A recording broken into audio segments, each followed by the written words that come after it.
Hey everyone, happy solstice. And oh, it got dark, or is it just me? That was weird.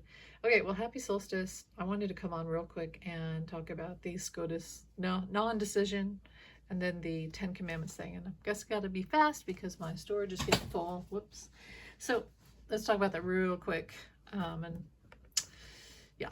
And thank you to my new subscribers and my current subscribers. I love you all. I could not do this without you. I love you and thank you. Um, and that's the truth. I really do. Very grateful for you being here. So, okay, SCOTUS. I mean, I was as hopeful as anyone else yesterday that they might decide on immunity today, for bad or good. Just tell us the truth. But then I was like, nah, because they've been playing the waiting game, delay, delay, delay. They're going for broke. Push it off until as close to the election as possible, or ever. and No decision is a decision. They don't want to. Here we have but these could still do it. Today it looks like it's closed. They've already made all their decisions for today, so it's not going to happen. Next Wednesday is another window. But look, we have a debate. We have the sentencing. We have the RNC nomination. Do you really think they're going to make a decision before all of that? Probably not. If they give 45 full immunity, it makes them look like a king, and people hate that. People hate kings. I'm sorry, but they love them, they hate them. Especially in America, we separated from a king. That's our whole independence. And so why would we crown another king, this big baby who won't even accept one person not voting for him? Okay, but if they don't give him immunity, it makes him obviously exposed to all these legal proceedings and everything else, in past, present, and future. And so, of course, to me it's like a no-brainer. Of course they're not going to make a decision. But yeah, I was hopeful like everyone else. Clarence Thomas, I've said how I've seen him as a cat in the door in the Justice Department, right? The Senate or Supreme Court, sitting in the door. You know how cats won't go out, they won't come in. He's like that, and all the rest of them. Ginny Thomas, really, in my opinion, she controls everything through Clarence Thomas. And then now we have Mrs. Alito. Meow meow, see their cats. She's controlling everything too. It's weird. These men in power have these women who are more powerful than them. That's some Freudian thing right there. But they won't make decisions. Why? Because they're being fed. They're spoiled. They have this NRA money and dark money from nefarious places for entertainment purposes only. They're getting everything they want. And the lifetime appointments, why would they do anything? They don't want to stick their neck out. They don't want to change. They're going to sit in the doorway, not going out, not coming in. They don't care about us. They don't care about the Constitution. They only care about if they get to stay there, because it's sweet. They're in a sweet spot.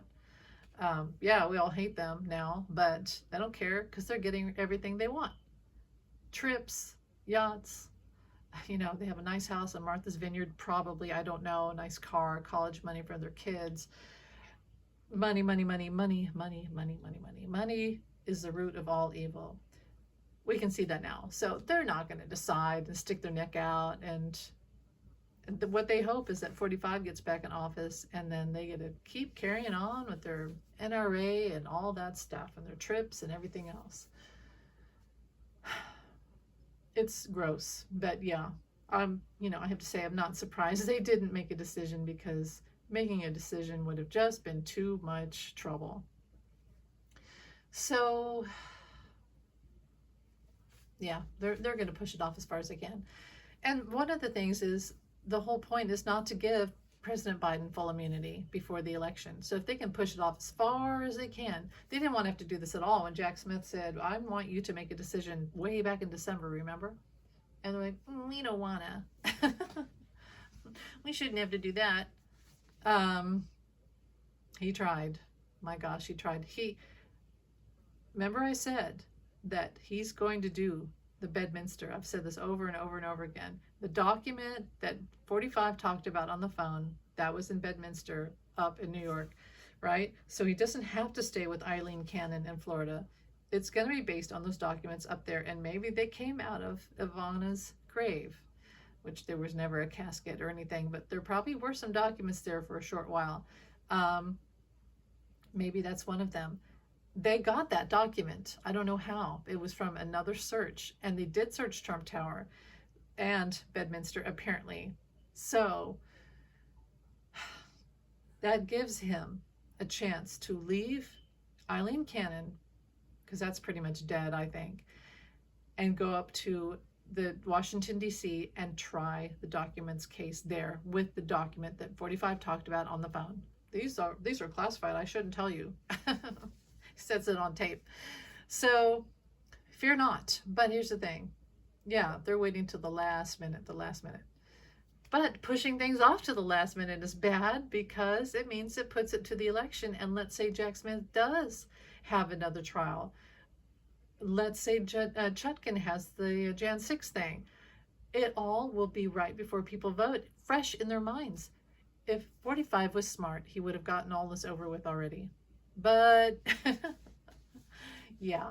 So the next thing is, okay, and if this cuts off, I'll do a second video. But the next thing is the 10 Commandments. So I wanted to come on and talk about that real quick. Now, I know that it seems sort of innocuous, like, oh, well, it's just the 10 Commandments. I've known many people have said, usually they're guys, who will say things like, well, I don't know why they shouldn't just have 10 Commandments everywhere. In fact, I'd rather have the 10 Commandments than all these stupid laws. You know, and I know that a lot of guys also say things like they should bring back corporal punishment, where in the medieval days, if you stole something, your hand was chopped off, or if you raped someone, you'd have your dick cut off. Okay, for entertainment purpose only. Men seem to love corporal punishment and just sticking whatever, put the 10 Commandments wherever. No, here's the reason why. Yes, it's nice. The 10 Commandments really are a fair assessment of what human beings should and shouldn't do. I agree. But because they're tied to certain religions, right? That's why you can't just go sticking them in a school. We have enough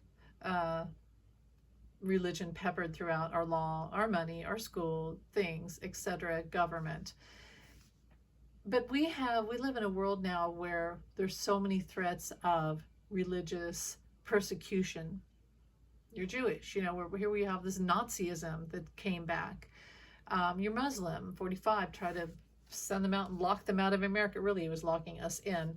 But religious persecution is real. It's a real thing. Persecution toward women is real. It's a real thing. Look at I think of the Scarlet Letter. They both committed the act of fornication, but she was the one, Hester Prynne, who had to wear the red letter. That's the type of thing. If we open the door toward putting the 10 Commandments in schools, the next thing is public whippings and burning people on the cross, and, you know, shame, shame, and stoning and things like that, right? What did you say? Did you say God's name in vain? And then everybody starts stoning you because you did that. Or maybe you stole a piece of bread from the lunch counter and you get stoned to death out in the street. Even though the 10 Commandments would say not to do that. But that's the thing. People who follow religious fanaticism and use religious text as some sort of get out of jail free card usually don't care about laws that we've set out that help and protect everyone from religious persecution. So when you start putting the 10 Commandments in schools, and it's kind of like the card that opens the door that says, now I can do whatever I want using religion, and I can persecute you, I can accuse you, I can slander you, and all these things, and judge you and shame you, all because, hey, it says right here. So, you know, kids used to get whipped in schools, corporal punishment, etc. Girls have been shamed for years, for all of time, by religion. Because, and here's the thing, here's the apex of it, here's the real, what Spirit wanted me to tell you. The reason why you shouldn't do it is because look who are the people shouting about putting the 10 Commandments in the schools and public places. Who are they? They're all the ones who are breaking the 10 Commandments. They're using them as a slap on the right hand while they grab something out of your pocket with their left hand. It's all a sham. It's a sham to control people while they get to do what they want. It's not real. They're not following the rules. They're using it as a weapon against society. So no, that's the reason why you shouldn't have the 10 Commandments in a school or in a public place, because the people who want them there are using them for the exact reason that they were written in the first place. A sleight of the hand. Look over there while I do this thing. Oh, I would never do that. Look, I'm the good guy. So yeah, you get what I'm saying. That's really what it is. Yeah. And it's also, again, goes back to controlling women, shaming women. You know, it's so funny. Lauren Boebert was on there saying that we need to follow them. And that this is one thing I noticed that she said, thou shalt not cheat. Well, the liberals should follow that one. Oh, I see. Because the whole election cheating that you accuse us of, which you guys did.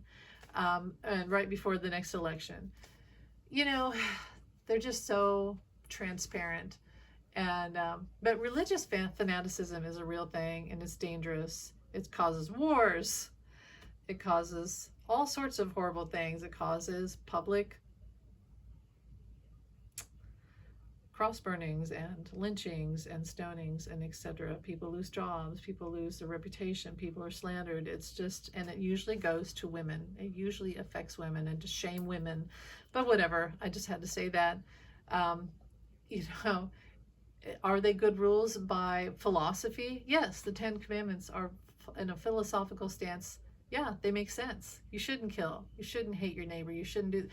You know, every day I think of things like that. About, you know, love thy neighbor. But the way they are used, that's the issue, and the intent of which they are being used, that's the issue. It's not what you think. So anyway, I just had to say that, and thanks for listening. You guys have a great day. Yeah, I don't think there's going to be immunity today or next week. I don't think 45 is going to do the debate, but I will do a reading on that and post it or talk about it here. But I really, the debate, I don't think he's going to be able to do it. And it might be that he'll be sick. He might get out of it through sickness. So thanks for watching, guys. Have a great day. Bye.